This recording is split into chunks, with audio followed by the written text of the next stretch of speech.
Welcome back to Ranjini YouTube channel. ಎಲ್ಲರೂ ಹೇಗಿದ್ದೀರಾ? I hope ಎಲ್ಲರೂ ಚೆನ್ನಾಗಿದ್ದೀರಾ ಅಂತ.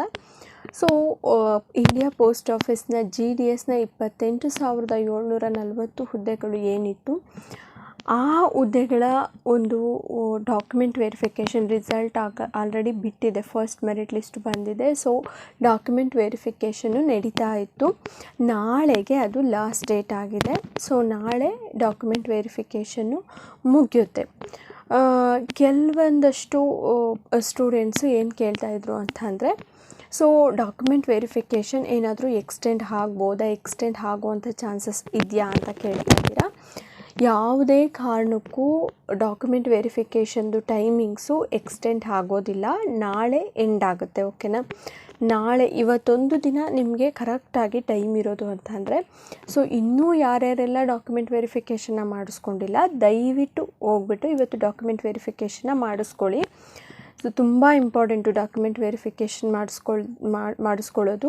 ಅಕಸ್ಮಾತ್ ನೀವು DVಗೆ ಅಟೆಂಡ್ ಆಗಿಲ್ಲ ಅಂತ ಅಂದರೆ ನಿಮ್ಮನ್ನು ರಿಜೆಕ್ಟ್ ಅಂತ ಹೇಳ್ಬಿಟ್ಟು ಕನ್ಸಿಡರ್ ಮಾಡ್ತಾರೆ. ಸೊ ನೀವು ಸೆಲೆಕ್ಟ್ ಆಗಿದರೆ ನಿಮ್ಮ ಒಂದು ಪ್ಲೇಸಿಗೆ ಬೇರೆ ವ್ಯಕ್ತಿನ ಸೆಲೆಕ್ಟ್ ಮಾಡ್ಕೊತಾರೆ ನೆಕ್ಸ್ಟ್ ಮೆರಿಟ್ ಲಿಸ್ಟಲ್ಲಿ. ಸೊ ಹಾಗಾಗಿ ಇನ್ನೂ ಯಾರ್ಯಾರೆಲ್ಲ DVಗೆ ಅಟೆಂಡ್ ಆಗಿಲ್ಲ, ದಯವಿಟ್ಟು ಅಟೆಂಡ್ ಆಗಿ. ಓಕೆನಾ? ಸೊ ನಾಳೆ ಲಾಸ್ಟ್ ಡೇಟ್ ಆಗಿರುತ್ತೆ. ಯಾವುದೇ ಕಾರಣಕ್ಕೂ ಎಕ್ಸ್ಟೆಂಡ್ ಆಗೋದಿಲ್ಲ. ಇದು ಕ್ಲಿಯರ್ ಆಗಿದೆ ಅಂತ ಅಂದ್ಕೊಂಡಿದ್ದೀನಿ. ನೆಕ್ಸ್ಟ್ ಬಂದುಬಿಟ್ಟು ಸೆಕೆಂಡ್ ಮೆರಿಟ್ ಲಿಸ್ಟಿಗೆ ಇನ್ನು ಕೌಂಟ್ ಡೌನು ಸ್ಟಾರ್ಟ್ ಆಗುತ್ತೆ. ಸೊ ನಾಳೆಯಿಂದ ಒಂದು 5 days to 7 days, 1 week ಆದಮೇಲೆ ಯಾವಾಗ ಬೇಕಿದ್ರೂ ನಿಮ್ಮ ಒಂದು ಸೆಕೆಂಡ್ ಮೆರಿಟ್ ಲಿಸ್ಟು ರಿಲೀಸ್ ಆಗ್ಬೋದು. ರಿಲೀಸ್ ಆಗಿದ ತಕ್ಷಣ ನಾನು ನಿಮಗೆ ಇನ್ಫಾರ್ಮ್ ಮಾಡ್ತೀನಿ. ನನ್ನ ಒಂದು ಚಾನಲ್ನ ಸಬ್ಸ್ಕ್ರೈಬ್ ಮಾಡ್ಕೊಳ್ಳಿ. ಹಾಗೆ ವಿಡಿಯೋ ಇಷ್ಟ ಆದರೆ ಲೈಕ್ ಮಾಡಿ. ಓಕೆನಾ? ನೀವು ಸಬ್ಸ್ಕ್ರೈಬ್ ಮಾಡಿಕೊಂಡು ನೋಟಿಫಿಕೇಷನ್ ಬಂದಾಗ ವೀಡಿಯೋಸ್ನ ಫಾಲೋ ಮಾಡ್ತಾಯಿದ್ರೆ ನಿಮಗೆ ಖಂಡಿತ ಇನ್ಫಾರ್ಮೇಷನ್ ಸಿಗುತ್ತೆ. ಸೊ ರಿಸಲ್ಟ್ ಬಂದ ತಕ್ಷಣ ನಾನು ವಿಡಿಯೋ ಮಾಡಿ ಅಪ್ಲೋಡ್ ಮಾಡ್ತೀನಿ. ಓಕೆನಾ? ಸೊ ಸೆಕೆಂಡ್ ಮೆರಿಟ್ ಲಿಸ್ಟ್ ಬಂದುಬಿಟ್ಟು ಆಲ್ಮೋಸ್ಟು ಏಪ್ರಿಲ್ 1st ವೀಕಲ್ಲಿ ಬಂದೇ ಬರುತ್ತೆ. ಸ್ವಲ್ಪ ಏನಾದರೂ ಡಿಲೇ ಆಯಿತು, ಇಲ್ಲ ಟೆಕ್ನಿಕಲ್ ಇಶ್ಯೂಸ್ ಇರುತ್ತೆ, ಅಥವಾ ಈಗ ವೇಕೆನ್ಸೀಸ್ನೆಲ್ಲ ಕಲೆಕ್ಟ್ ಮಾಡ್ಕೊಳ್ಬೇಕಾಗತ್ತೆ. ಸೊ ಅದರಲ್ಲಿ ಏನಾದರೂ ಸ್ವಲ್ಪ ಡಿಲೇ ಆಯಿತು ಅಂತಂದರೆ ಏಪ್ರಿಲ್ 10 ಒಳಗಡೆ ನಿಮ್ಮ ಒಂದು ಸೆಕೆಂಡ್ ಮೆರಿಟ್ ಲಿಸ್ಟು ಬಂದೇ ಬರುತ್ತೆ. ಓಕೆನಾ? ಅದಕ್ಕಿಂತ ಜಾಸ್ತಿ ಏನು ಟೈಮ್ ತಗೊಳ್ಳೋದಿಲ್ಲ. ಲಾಸ್ಟ್ ಇಯರ್ದೆಲ್ಲ ಕಂಪೇರ್ ಮಾಡಿದ್ರೆ ಫಸ್ಟ್ ಮೆರಿಟ್ ಲಿಸ್ಟಿಂದ ಸೆಕೆಂಡ್ ಮೆರಿಟ್ ಲಿಸ್ಟಿಗೆ ಕರೆಕ್ಟಾಗಿ 1 month ಟೈಮು ಬೇಕಿತ್ತು. ಓಕೆನಾ? ಸೊ ಯಾಕೆ ಅಂತ ಅಂದರೆ, ಈಗ ಫಸ್ಟ್ ಮೆರಿಟ್ ಲಿಸ್ಟ್ ಬಂದುಬಿಟ್ಟು March 5ಗೆ ರಿಲೀಸ್ ಆಗಿತ್ತಲ್ವ, ಈ ಮಂತು 5ಅಲ್ಲಿ ರಿಲೀಸ್ ಆಗಿತ್ತು. ಸೊ ಅಲ್ಲಿಂದ ಬಂದುಬಿಟ್ಟು ಇದು ಡಾಕ್ಯುಮೆಂಟ್ ವೆರಿಫಿಕೇಷನ್ ಬಂದುಬಿಟ್ಟು 23 ದಿನ ಅಂತಂದರೆ 15 ದಿನ ಡಾಕ್ಯುಮೆಂಟ್ ವೆರಿಫಿಕೇಷನ್ ಇರ್ತಾಯಿತ್ತು. ನೆಕ್ಸ್ಟು ಅಷ್ಟೇ. ಸೊ 1 week ಅಥವಾ 10 days ಅಷ್ಟರಲ್ಲಿ ಸೆಕೆಂಡ್ ಮೆರಿಟ್ ಲಿಸ್ಟು ರಿಲೀಸ್ ಆಗುತ್ತೆ.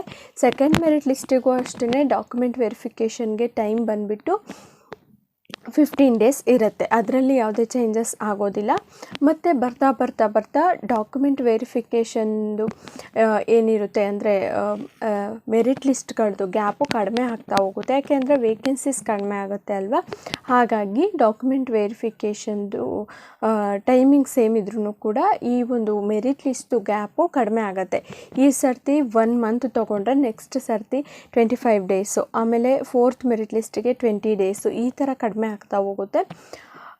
ಒಂದು 6 ಮೆರಿಟ್ ಲಿಸ್ಟ್ಗಳು ಬರೋವಂತಹ ಚಾನ್ಸಸ್ಸು ಇದೆ. ಯಾಕೆಂತಂದರೆ ಜುಲೈವರೆಗೂ ಕೂಡ ಇದು ಪ್ರೋಸೆಸ್ ನಡೆಯುತ್ತೆ. ಈಗ ಶೆಡ್ಯೂಲ್ 1 ಏನಿದೆ, ಈ ಶೆಡ್ಯೂಲ್ 1 ಪೂರ್ತಿ ಪ್ರೋಸೆಸ್ಸು ಜುಲೈಗೆ ಎಂಡ್ ಆಗುತ್ತೆ.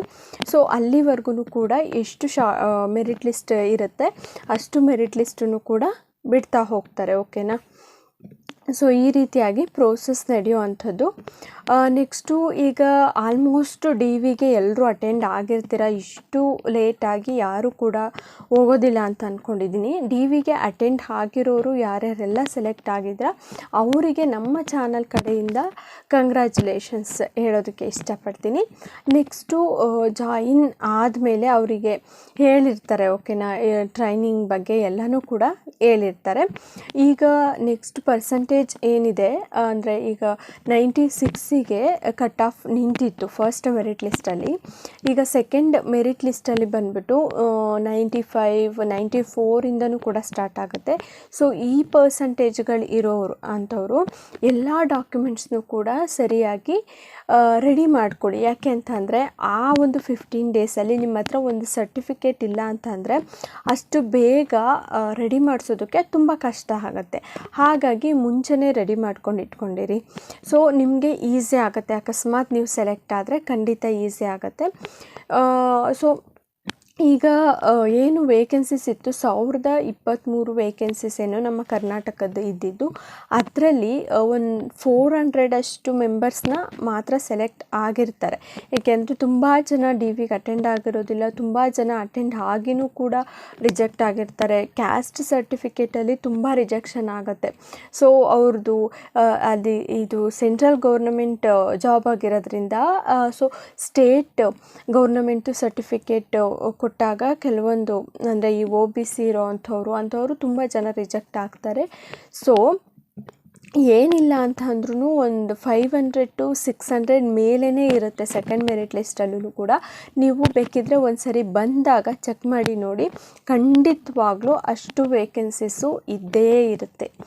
ಸೊ ನೀವು ಭಯಪಡುವಂಥ ಅವಶ್ಯಕತೆ ಇಲ್ಲ. ನೆಕ್ಸ್ಟು ಈ ಒಂದು ಶೆಡ್ಯೂಲ್ ಮುಗ್ದಿದ್ದಾದಮೇಲೂ ಕೂಡ ಮತ್ತು ಇನ್ನೊಂದು ಶೆಡ್ಯೂಲು ಕಾಲ್ ಮಾಡ್ತಾರೆ. ತುಂಬ ಯಾವುದೇ ಪ್ರೋಸೆಸ್ ಕೂಡ ಈ ಒಂದು ಇಂಡಿಯಾ ಪೋಸ್ಟ್ ಆಫೀಸ್ ಡಿಪಾರ್ಟ್ಮೆಂಟಲ್ಲಿ ಡಿಲೇ ಆಗೋದೇ ಇಲ್ಲ. ಅದೊಂದು ತುಂಬ ಖುಷಿ ಪಡುವಂಥ ವಿಷಯ. ಒಂದು ಅಪ್ಲಿಕೇಶನ್ ಹಾಕೋದ್ರಿಂದ ಹಿಡಿದು ಮೆರಿಟ್ ಲಿಸ್ಟ್ ಬರೋವರೆಗೂ, ಆ 6 ಮೆರಿಟ್ ಲಿಸ್ಟ್ ಬರೋವರೆಗೂ ಕೂಡ ಯಾವುದೂ ಕೂಡ ಡಿಲೇ ಆಗೋದಿಲ್ಲ. ಡಿಲೇ ಆದ್ರೂ ಕೂಡ ಒಂದು 2 to 3 days ಅಷ್ಟೇ ಡಿಲೇ ಆಗೋವಂಥದ್ದು.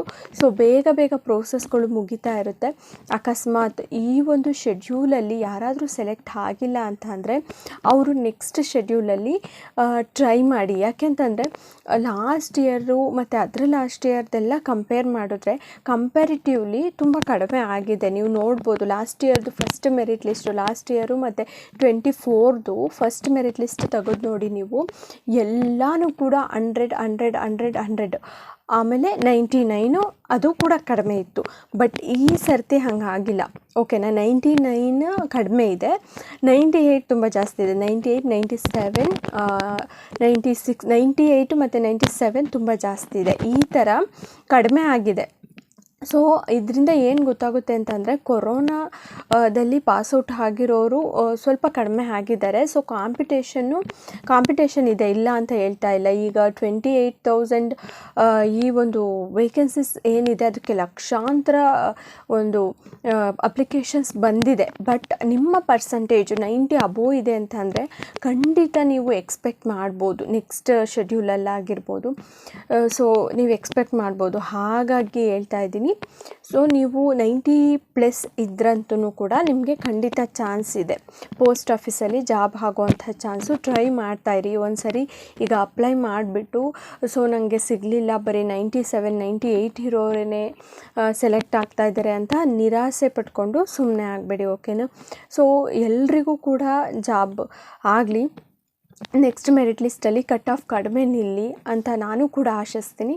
ವಿಡಿಯೋ ಇಷ್ಟ ಆಗಿದ್ದರೆ ಲೈಕ್ ಮಾಡಿ, ಶೇರ್ ಮಾಡಿ. ಮತ್ತು ಇದೇ ಥರ ಇನ್ಫಾರ್ಮೇಟಿವ್ ವೀಡಿಯೋಸ್ ಬೇಕು ಅಂತಂದರೆ ನಮ್ಮ ಚಾನಲ್ನ ಸಬ್ಸ್ಕ್ರೈಬ್ ಮಾಡ್ಕೊಳ್ಳಿ.